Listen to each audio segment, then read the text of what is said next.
사랑은 가고 옛날은 남는 것, 여름날의 호숫가, 가을의 공원. 안녕하세요. 김나비의 시 읽어주는 마을 시인 김나비입니다. 오늘은 박인환 시인의 시와 삶에 대해 알아보겠습니다. 인생은 짧고 예술은 길다라는 말을 생각나게 하는 시인이죠. 명동백작으로 불리울이 많지 멋졌던 박인환은 1926년에서 1956년까지 30살의 짧은 생을 살다 갔습니다. 그러나 그의 시는 그가 죽은 지 70년이 다 된 요즘에도 사람들에게 회자되곤 하죠. 좀 전에 제가 불러드렸던 노래가 박인환의 세월이 가면이라는 시인데요. 최어섭이 세월이 가면하고 착각하시는 분들이 많은데요. 그것과는 많이 다릅니다. 박인환은 1926년 8월 강원도 인제에서 태어납니다. 평양의학전문학교에 진학했으나 해방과 함께 대학을 중퇴하고 상경하여 종로 3가에 마리서사라는 서점을 열어 생계를 꾸립니다. 1946년에 국제신보에 거리라는 시를 발표하면서 시인으로 등단을 했습니다. 1948년 23살에 이정숙과 결혼을 하죠. 박인환은 애처가이며 가족에 대한 사랑이 대단했다고 합니다. 그 해에 김경린, 김병욱 등과 같이 시동인지 신시론을 발간하게 됩니다. 박인환은 영화도 좋아해서 아메리카 영화시론을 비롯한 영화평도 많이 썼다고 해요. 1949년 24살에 경향신문사에 입사했고요. 전쟁 중에는 종군기자로 활약을 하기도 했습니다.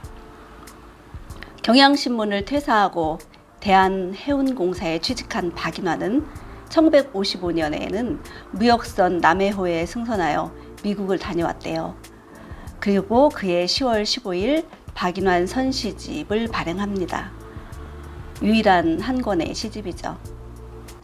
시를 쓴다는 것은 내가 사회를 살아가는 데 있어서 가장 의지할 수 있는 마지막 것이었다. 나는 지도자도 아니며 정치가도 아닌 것을 잘 알면서 사회와 싸웠다. 박인환 선시집 중에서 일부 옮겨본 내용입니다. 어떤 시대보다도 혼란했던 시대를 살다 간 박인환은 낭만적인 시만 쓴 것은 아니었습니다. 식민항의 밤, 인도네시아 인민에게 주는 시, 자본가에게 이 거리는 환영한다, 이런 시들은 역사와 시대를 담고 있습니다. 그의 선시집에 실린 대표작은 목마와 숙녀인데요. 우울과 고독 등 도시적 서정과 시대적 고뇌를 노래하고 있습니다. 시를 살펴보겠습니다. 목마와 숙녀. 한 잔의 술을 마시고 우리는 버지니아 울프의 생애와 목마를 타고 떠난 숙녀의 옷자락을 이야기한다. 목마는 주인을 버리고 거저 방울소리만 울리며 가을 속으로 떠났다. 술병에 별이 떨어진다. 상심한 별은 내 가슴에 가볍게 부서진다. 그러한 잠시 내가 알던 소녀는 정원의 초목 옆에서 자라고 문학이 죽고 인생이 죽고 사랑의 진리마저 애증의 그림자를 버릴 때 목마를 탄 사랑의 사랑은 보이지 않는다. 세월은 가고 오는 것. 한때는 고립을 피하여 시들어가고 이제 우리는 작별하여야 한다. 술병이 바람에 쓰러지는 소리를 들으며 늙은 여류 작가의 눈을 바라보아야 한다. 등대에 불이 보이지 않아도 거저 간직한 패시미즘의 미래를 위하여 우리는 처량한 목마 소리를 기억하여야 한다. 모든 것은 떠나든 죽든 거저 가슴에 남은 희미한 의식을 붙잡고 우리는 버지니아 울프의 서러운 이야기를 들어야 한다. 두 개의 바위 틈을 지나 청춘을 찾은 뱀과 같이 눈을 뜨고 한 잔의 술을 마셔야 한다. 인생은 외롭지도 않고 거저 잡지 표지처럼 통속하거늘. 한탄한 그 무엇이 무서워서 우리는 떠나는 것일까? 목마는 하늘에 있고 방울 소리는 귓전에 철렁거리는데 가을바람 소리는 내 쓰러진 술병 속에서 목매어 우는데. 이 시는 버지니아 울프의 생애와 패시미즘의 미래라는 시어가 말해주듯이 6.25 전쟁 이후의 황폐한 삶에 대한 절망과 허물을 드러내고 있습니다. 영국의 소설가인 버지니아 울프는 주머니에 돌을 가득 채우고 템즈강에 투신했다고 하죠. 어렸을 때 이복 오빠들로부터 성추행을 당했던 그녀는 페미니즘과 고독의 대명사라고들 하죠. 페미니즘은 모든 성별은 평등하다는 이념이죠. 여성이라는 라틴어 페미나에서 유래했다고 합니다. 이 시에서 나오는 패시미즘은 염세주의, 비관주의 등의 인생은 무가치하고 혐오스럽다고 보는 태도입니다. 명동백작으로 불리우던 박인화는 아주 멋쟁이였다고 합니다. 고급 양복에 트렌치 코트를 걸치고 다녔다고 하죠. 1956년 3월 하순의 어느 날 초저녁, 명동 뒷골목 대포집 은성에 박인원과 작곡가 이진섭, 가수 겸 영화배우 나혜심 등이 둘러앉아 막걸리 잔을 기울이고 있었다고 합니다.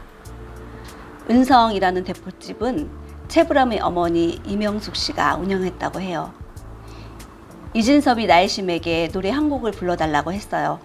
그리고 나혜심은 이곳에 부를 만한 자신의 노래가 없다고 하자 박인화는 즉석에서 시를 썼고 이진섭은 즉석에서 곡을 붙였고 나혜심은 악보를 보며 즉석에서 불렀다고 합니다. 잠시 뒤 성악가 임만섭이 왔고 우렁찬 테너로 세월이 가면을 열창했다고 하죠. 그 소리에 명동 거리를 지나던 사람들이 우르르 은성 대포집 앞으로 몰려들었고 노래는 금세 입소문을 타고 전국으로 퍼져나갔다고 해요. 그래서 세월이 가면은 드물게 성악곡으로 보급되었는데 그 후 그 곡은 명동 엘리지로 널리 알려졌다고 합니다. 훗날 애잔한 음색의 대중가수 박인희가 원제인 세월이 가면으로 리바이벌해서 크게 히트시켰지요. 그 세월이 가면을 읽어드리겠습니다.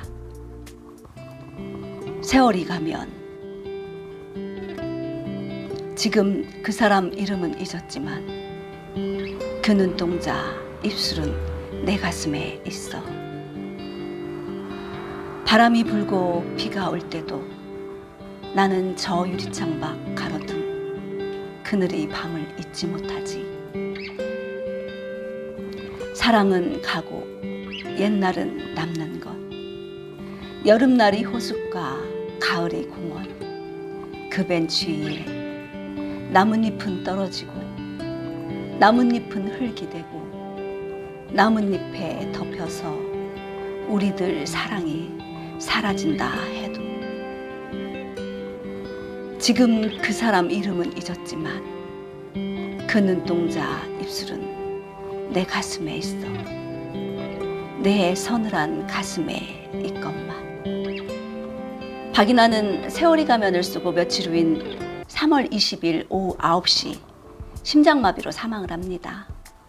평소에 이상을 좋아했던 시인은 이상의 기일을 기점으로 3일 동안 이상 추모회를 열어 술을 마셨다고 합니다. 폭음 끝에 심장마비로 급사한 거죠. 장례식 상여 뒤로 수많은 선후배들이 따랐고 망우리 공동묘지까지 따라온 친구 정영교가 담배와 조니워커를 그의 관 위에 부어줬다고 합니다.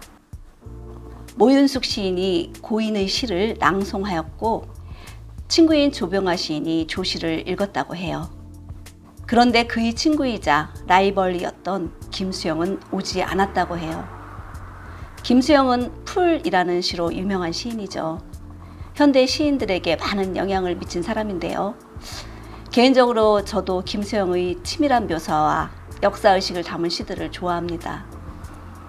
그런데 김수영은 박인환에 대해 다음과 같은 평을 했다는데요. 박인환 중 김수영 전집 2권. 나는 인원을 가장 경멸한 사람이 한 사람이었다. 그처럼 재주가 없고, 그처럼 시인으로서의 소양이 없고, 그처럼 경박하고, 그처럼 값싼 유행의 숭배자가 없었기 때문이다. 그가 죽었을 때도 나는 장례식에 일부러 가지 않았다. 왜 그랬을까요? 망자에게 저런 평을 하는 것이 쉬운 일은 아닐 텐데요. 박인환이 의식의 흐름에 따라 시를 썼다면 김수영은 절차 탁마하여 시를 쓰는 스타일인데요. 평론가가 좋아하는 시나 대중이 좋아하는 시나 다 가치가 있다고 봅니다. 어떤 쪽의 시든 서로 빛깔이 다른 거지 어떤 것이 좋고 또 어떤 것이 나쁘다고 말할 수는 없다고 생각합니다. 시간이 문이 열려서 과거로 갈 수 있다면, 그래서 김수영을 만난다면 왜 그리 박인환을 미워했는지 그 이유를 물어보고 싶네요. 아무튼 박인환은 젊은 나이에 요절을 하지만 아직도 우리 가슴속에 남아있고 앞으로도 오래도록 간직될 거라 생각합니다. 강원도 인제에 가면 박인환 문학관이 있습니다. 한번 방문해서 박인환의 시세계에 젖어보는 것도 좋을 것 같습니다. 오늘은 여기까지고요. 다음에 또 다른 시인의 삶과 시를 갖고 만나 뵙겠습니다. 지금까지 김나비의 시 읽어주는 마을 시인 김나비였습니다. 구독, 좋아요 눌러주세요. 감사합니다.